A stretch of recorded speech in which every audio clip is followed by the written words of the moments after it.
Let's look at problem 1-2. What are we asked to do here? Well, actually here we have 3 goals.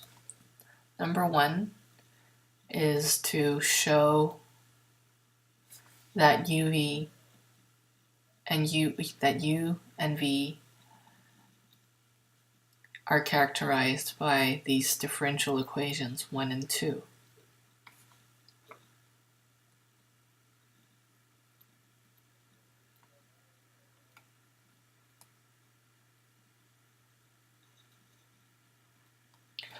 And our second goal is to show that the fairness criterion, so our second goal is to show that the fairness criterion U of n equals 0 is equivalent to the fairness criterion V of 0 equals 0. So show that U of n equals 0 if and only if V of 0 equals 0.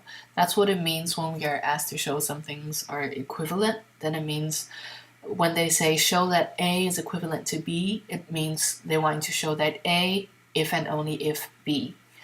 So we'll talk a little bit more about this kind of proof technique later. And 3, what we want to show is that show that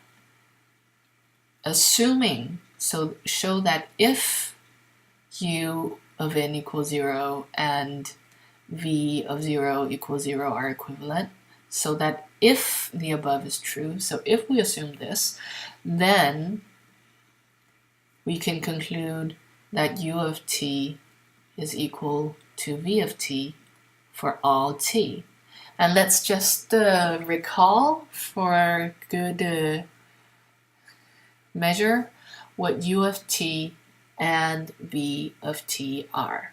So first, our assumptions.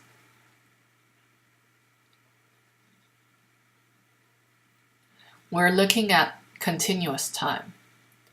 So that means we are looking at somewhere around the end of chapter 1. And also,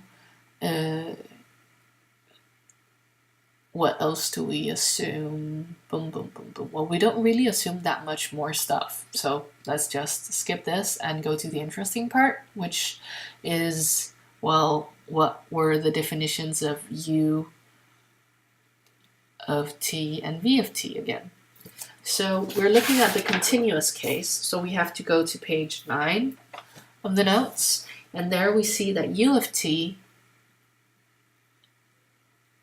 is given by the integral from 0 to t of e to the delta t minus s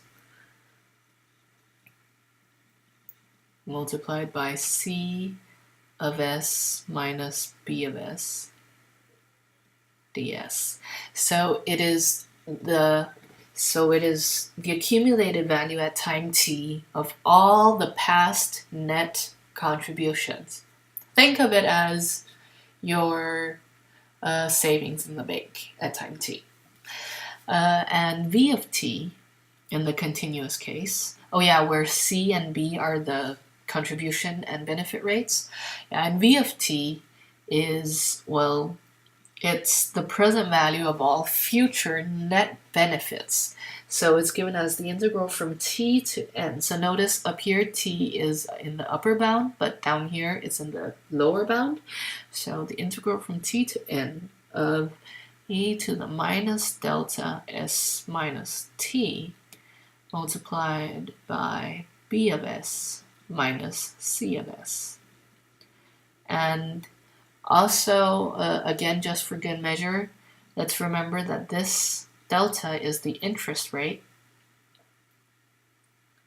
And how did it relate to the annual interest rate I? Well, it's equal to log of 1 plus I. Now we got that part too. Okay, that's really good. Now the last thing we will probably want to use in this exercise is a small calculation rule. But we'll get to that later. So that was our reading of the problem. Now let's move on to solving the problem.